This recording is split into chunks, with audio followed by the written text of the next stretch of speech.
Hello, I'm Kurt Lidke, board chair of Klamath Film, and you just watched Famous Agoraphobic Woman Tells All, a fun throwback to the 90s with tongue firmly planted in cheek, following a washed-up commercial actor craving celebrity status.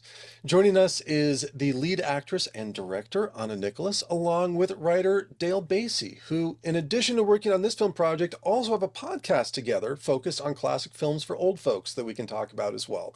But first of all, thank you both for joining us. And Anna, you are no stranger to the Klamath Independent Film Festival. You've had several shorts and a feature in previously. Um, Yep. I'm curious about this film, though, in the look of it.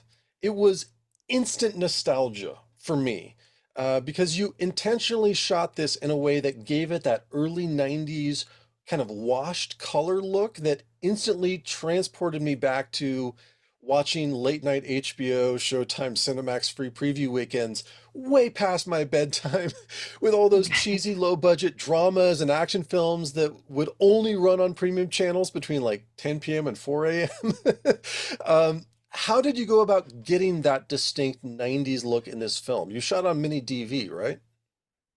Shot on mini DV, and you've just answered your own question. We didn't have phones to shoot on. We didn't have expensive film cameras to shoot on, but the rise of the consumer or prosumer video camera, we were on the cutting edge of prosumer mini DV. I mean, it's amazing that that format died, isn't it, Kurt? It's just amazing that it died because we could buy a camera for cheap, and I ended up selling that camera immediately after we shot it. But it was that's what mini DV looked like. And then in the edit, my son did some tweaking of it to get that 90s, rich 90s washed out look. Anything you I want to add, Dale? just like I want to like further that narrative that we're just like these artistic masterminds. But yes, it looks cheap because it was cheap. And it looked like the mid to late 90s because it kind of was. Right. So yes, not to pop the bubble. Yeah. As a And Dale, you've always said it's very punky the way we went about shooting the whole thing. Oh, Punk freaking yeah. rock. DIY to the max. Yes. As a filmmaker myself, too, who started in the days of analog and now never want to revisit that, it does immediately bring up the question, why would you want to, in the film creation process, go through the hell of actually having to work with physical tape these days when digital is just so convenient? You say these days, Kurt, like you didn't know that it was shot 20 years ago, 25 years ago, almost. Um, no, if we were going to do it today, I don't know what we would choose. I actually think I might choose mini DV now because it is so, like you say, it's so of that period Mhm. and it suits the subject matter, which was kind of cheesy. Well, But, and I might go ahead, Dale. oh, I'm sorry. I just was because a lot of the film does feature uh clips and commercials from the 80s. So I think that kind of washed that film kind of like, took that footage by the hand to might not make it seem as jarring. Where I think if we had sort of a clean digital look and then suddenly we were going back to, Anna on my camera with Stacy Keach or whatever weird clips we were actually able to find. Although I think if we were to do it now, I think Zoe, the protagonist, would probably be using a phone, right? Right. We might Yeah. on that way.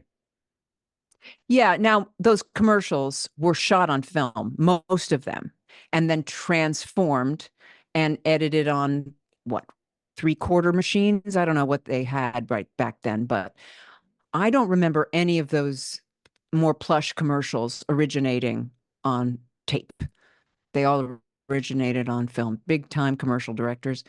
Even the Taco Bell, that was film. So, but it had the video look because it went, when I got my dub, it was three-quarter, or maybe I recorded it on a VCR, and that the VCR is what we then put onto the digital files that we then edited on a more recent computer. So it's a lot of different kinds of footage, not to mention the animation, which each one of those was kind of differently animated. But yeah, it was just like a free for all. Whatever, Exactly. just throw it in. That probably contributed to the long post-production phase of this movie.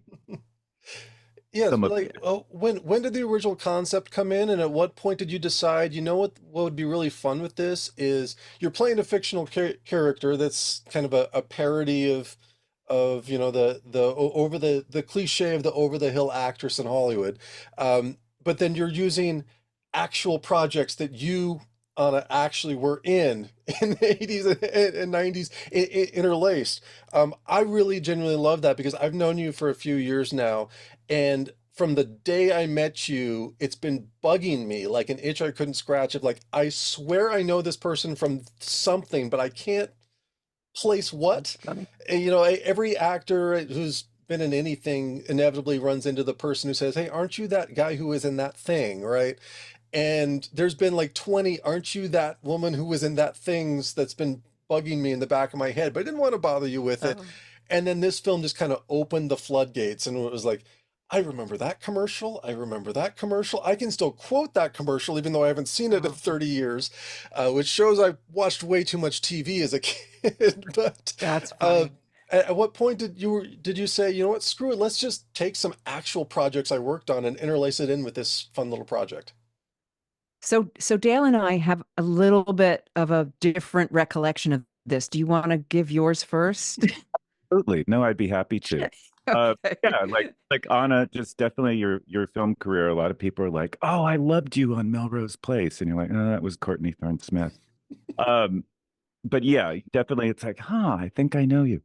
But I think it was just like after we met, we hit it off, and I think, Kurt, like you, I was just sort of fascinated once, the story of Anna's storied career came up. It's like, oh my gosh, and we kind of had that theme about fame, this kind of quirky thing. And it's just once I heard that, like, oh, you did these commercials and started seeing them, then it's that actually was kind of the seeds for the plot, at least from my perspective. That kind of got me going, like, oh, how can we incorporate this? Let's build some sort of structure or vehicle that can accommodate some of this. Because how rare is it, right? That we have all these resources in this actress that we can, yeah. So that Yeah. was my recollection. Were Yeah, any and what's that, Kurt? Well, I was going to ask if, because lots of stuff from the 80s hasn't particularly aged well to present day. Were some of those things extra cringe to go back and look at? Like, do we include this or not? Oh yeah. Oh yeah, yeah, yeah, yeah. Maybe all of it. Right. But For me, no, but I feel like Dale and I we met through Dale's wife Diana. I was in a shop and was talking to Diana, and I was a new young couple in Portland, and he was a young part of a young couple in Portland, and so we became friends that way. But what I remember is that he found out that I used to do a lot of commercials. I mean, theoretically, I still could have been doing commercials, but the industry was changing. More and more cable networks were coming. People were shooting more commercials. They were moving to tape. And I was feeling very much like the Zoe character, like I can't get arrested for anything anymore. And we were trying to figure out when we hit on the Sunset Boulevard framing device. And I think Dale just felt sorry for me as this washed up commercial actor. And he hit on Sunset Boulevard as okay, it's not silence, it's commercials. And poor Anna, she's just holed up in her house looking at old TV commercials. That's sort of what I remember. I don't know. that's Is funny. that Yeah, yeah, another, yeah, hilarious aspect of a project that lasted 20 years or whatever. It's just my recollection is that you brought up the Sunset Boulevard reference, and it seemed like a wonderful little hook. But I'm happy to absorb that. okay? Yeah. Okay. And I was going to touch on that because obviously there's a lot of obvious nods to classic cinema that are wrapped up in this film, primarily Sunset Boulevard, but there's all other nuances in there too. And for anyone who has worked in Hollywood or knows anything about the TV and film industry, there's a little bit of a double standard between male and female actors, where, lead male actors can still be, A-list in their at this point. I mean, Harrison Ford is still acting in what, his 70s or early 80s at this point. I think he's 80. And female actors, oftentimes, as soon as they turn 40, all of a sudden grandma roles or what they're being offered. And it's obviously incredibly unfair, but it's a reality of the industry, and it has been that way Well, it's for many changing. decades. It's kind of changing. Like recently, there've been Thelma. Thelma's a revenge story with an old 93-year-old June Squibb. And there've been several. Moving on, 80 for Brady. I'm hoping to capitalize on this myself with Old Ladies Find Money, but that's a separate topic. I just want to say that it seems like there is a different perspective now on women buddy movies with women of a certain age. Yeah. So there are roles. It's the 40 to maybe 60 range where they're not ingenues anymore. And so if they're character actors, they might do well. Allison Janney, for example, consistently works. Christine Baranski. But there are, my type. I was sort of a leading lady type, and so there was this big gap when I was still trying to Just do it. wish there But was now I talked about some of these films, you know. right. Some Yeah, films we talked about it in the podcast. Right, exactly. that Was that kind of the intent when you decided to start making this film, was to kind of skewer that aspect of Hollywood, though? Because that's certainly how it kind of came across to me, was that this is also kind of a commentary on that double standard. Yes, at the time, definitely, Dale, don't you think? well, yeah, because as you When hit you on, wrote it. yeah, as you were hitting on, you were, I mean, I don't want to, the last thing I want to do is bring up someone's age. But I think, like you were saying, you were at a point where it was sort of that difficult, awkward part of a career where so many so many actresses kind of have to disappear and come out of their cocoon, sometimes literally if they're in the movie cocoon, and sort of reemerge as like the older, character. So seems just like a really odd transition. Um, and so there was definitely that aspect and that commentary to it. Yeah. I feel like Anna kind of brought more of that to the table, like in her performance.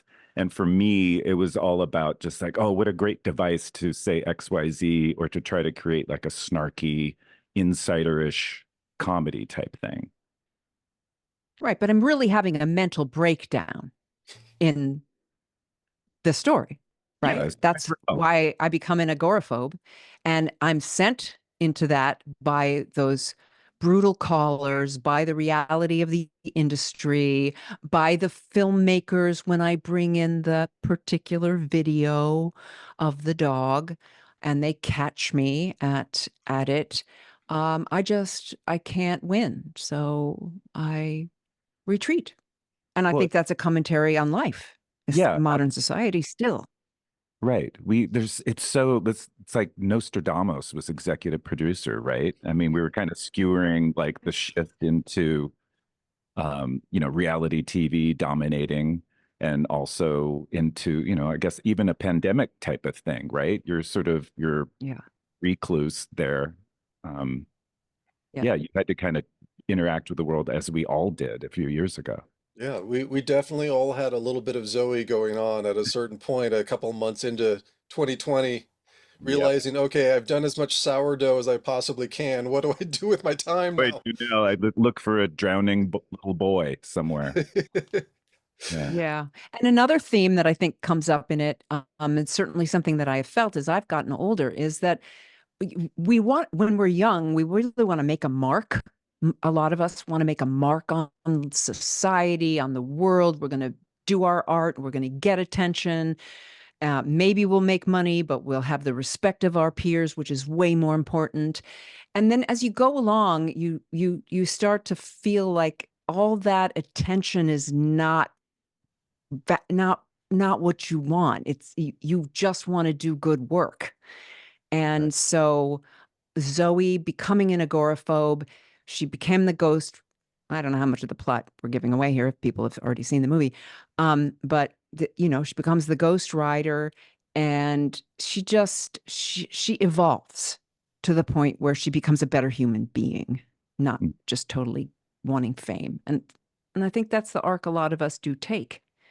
We start out wanting to be famous, and we end up just wanting to do good work. Exactly. There's that point where you're kind of, I mean, like in famous Agoraphobic one, which like, you literally had a breakdown, but I think we all have to have that sort of ego breaking down to sort of reinvent ourselves, or also realize that maybe we want our internal satisfaction to not be so dependent on external forces, maybe something that, Yeah. comes from inside. And so your character was basically just like, oh, so used to feeding off of the attention of others, and then slowly starving when that wasn't provided. Right. The film, we're getting very deep into a very silly film. Trying to go in this deep, like, Fellini, like there's a cowboy in the corner eating pudding. This means something. Uh, Over a film that's genuinely very silly and very, very lo-fi in nature. The lead is, of course, a tragic tale, but there's a lot of laughs in this film as well. And I know you're a consummate pro, so certainly there was never any flubbing of lines or had difficulty in keeping a straight face through much of this, through some of the absurdity in it, right? Totally committed to this. I just have, Totally committed to her endeavor. and it was a treat to watch Anna directing herself. I mean, that was like watching some sort of schizophrenic episode, right? But Dale, you helped with that. You were there on those days when I had to. Sure, sure, but it was a treat to watch. Well, thank you. It was fun to do. I still to this day, I think it's the only lead I've played who had that kind of character arc. Which is one of the great A crime. tragedies of our time. Is it how different is it when you're directing yourself as to just solely being behind the camera? Since I know you've done a lot of directing work as well. Well, it's been a few years since I directed myself, but I had, when you have a good team around you, I had a DP, Tyler Osborne. I think he's may come to the festival. He he and I would set up a shot. I'd throw my wig on and I'd go out there and do it with the understanding and the trust that he was going to capture what it was we planned to do. Then I would turn to him or Dale, if Dale was there, to say, did we get it? Did I execute on the plan?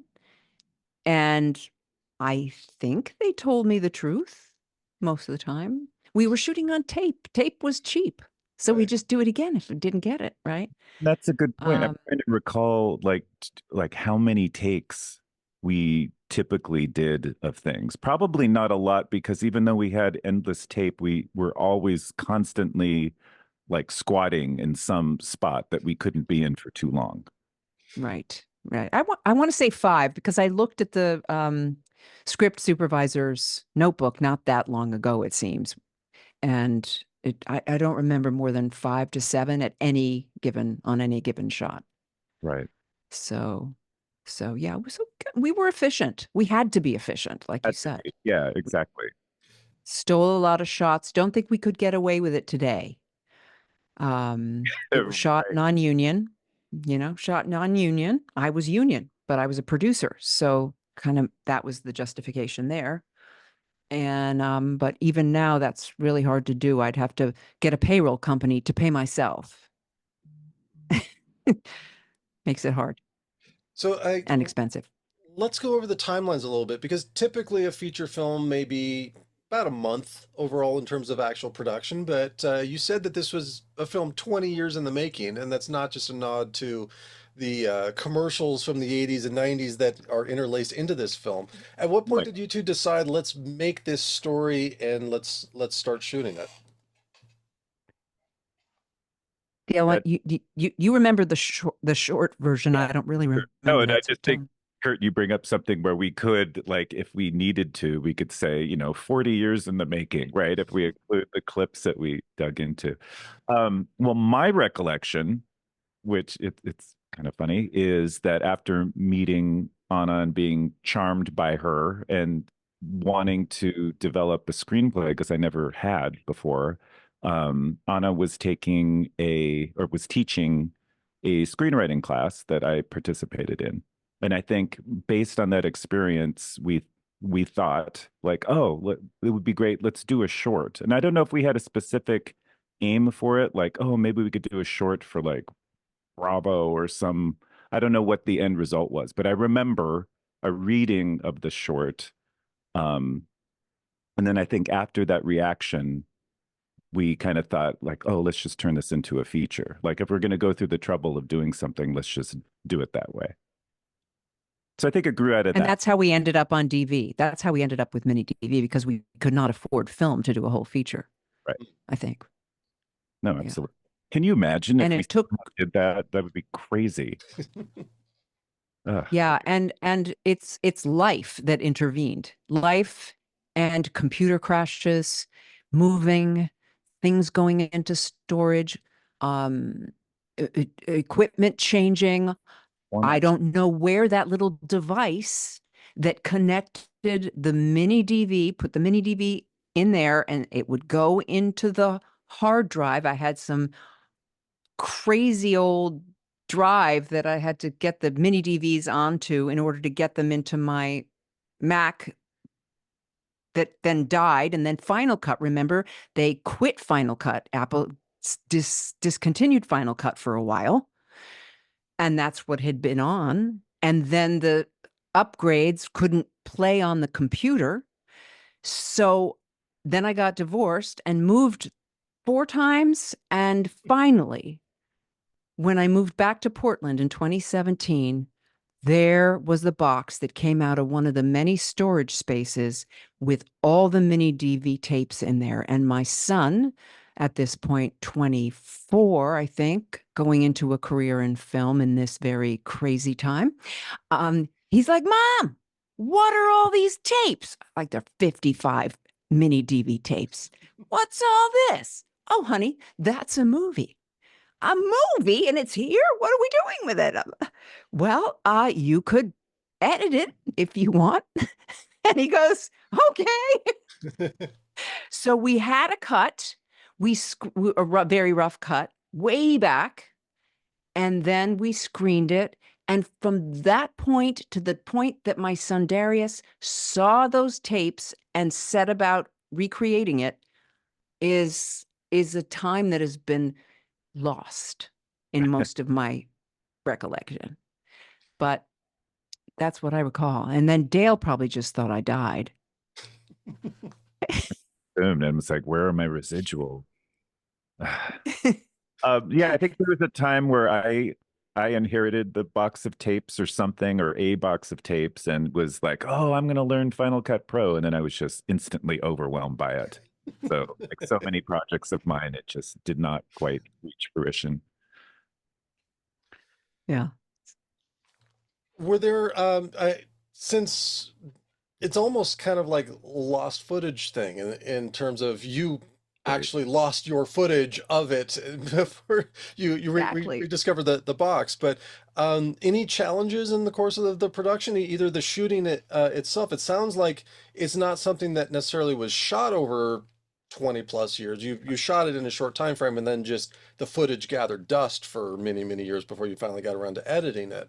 Um, but For the either in, yeah, oh, sorry, go ahead. for the most part, that's true. We did reshoot a couple of scenes, but not 20, not in the last 10 years. They were shot probably between years 20 years ago and 20 and 15 years ago. We reshot a scene. And then when we had the cut this time, there was way too much voiceover. So we went back and changed a little bit in the voiceover, and I re-recorded all that voiceover. Okay. That was done recently to try and update it a little, perhaps, but make it more referential to the subject matter and maybe what's going on now, Yeah. instead of. It was, yeah, like a light edit. And do you remember did we do the reshoots of those scenes after the screening of the rough cut, or was that before? Yes, we did it after the screening of the rough cut. Okay.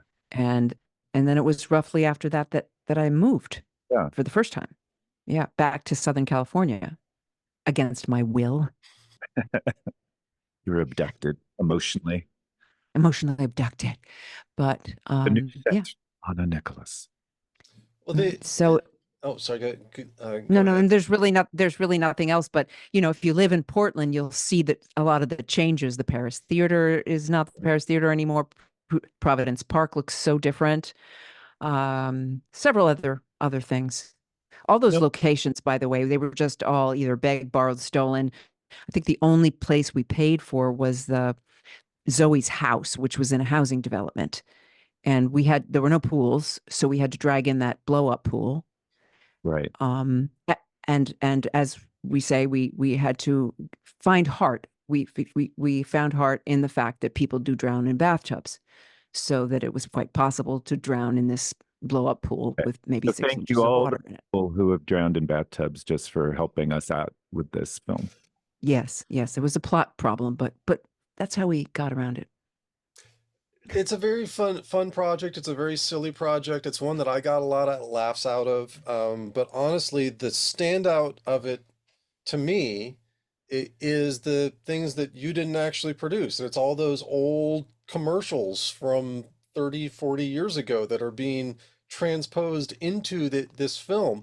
And so inevitably, one question comes up is, were there any of those projects that were considered and you were like, no, absolutely not. That's never going to see the light of day.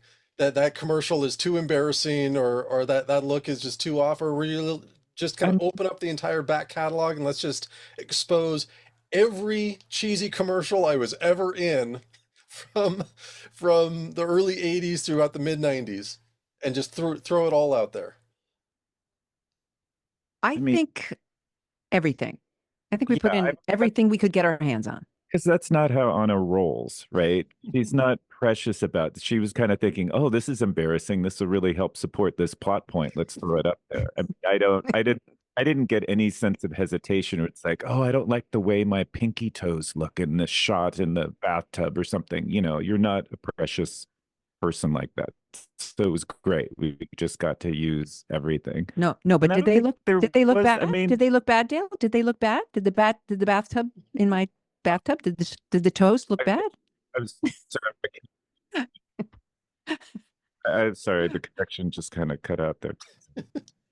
So yeah, I mean, I don't think there was. I mean, I didn't see anything that at the very, it all seemed. If something seemed cheesy, it just seemed of the time. It seemed 80s cheesy, right?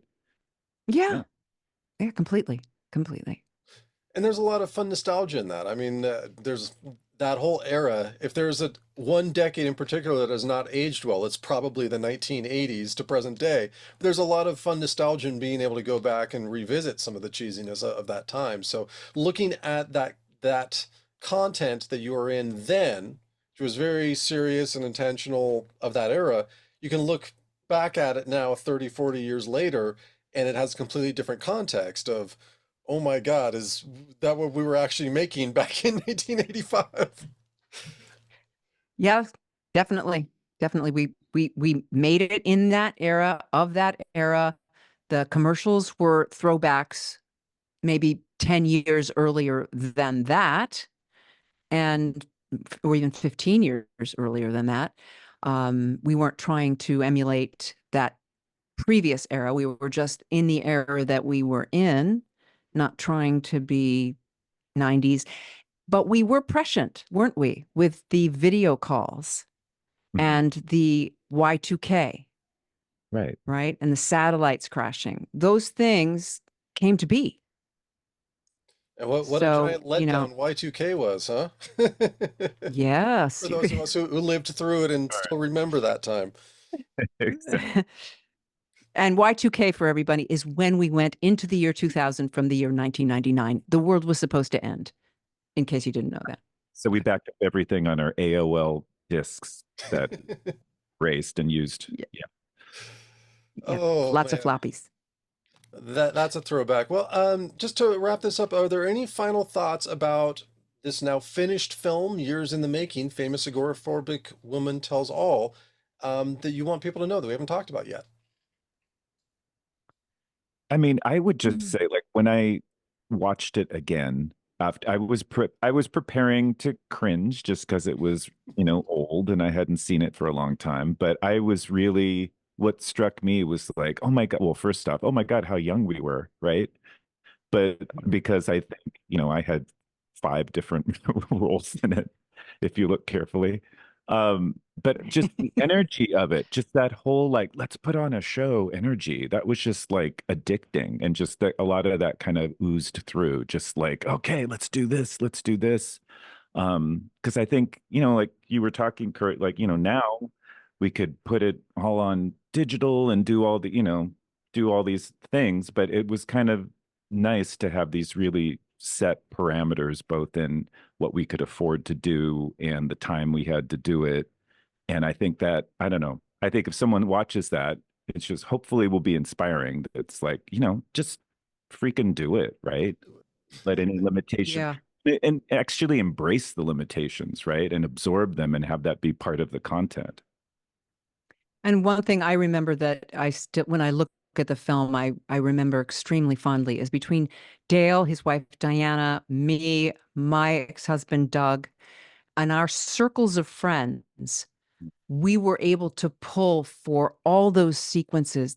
This movie has a lot of different people in it. Sure, Dale played 5 parts, but he couldn't play the myriad number of parts that were in each of the sequences on the street. You look at the street scenes, there's nobody gawking at the camera. We had, and people often do gawk at cameras, but it was just very heartwarming that people stepped up to help us get this thing made. Absolutely. Yeah. Wonderful. Well, Famous Agoraphobic Woman Tells All will screen at the 12th Annual Klamath Independent Film Festival on Saturday, September 28th at 3:40 p.m. at the Ross Raglan Theater and available on Eventive for 2 weeks. Anna, Dale, thank you so much for joining us and thank you for making this wonderful film. Thank you so Thank much. you, Kurt.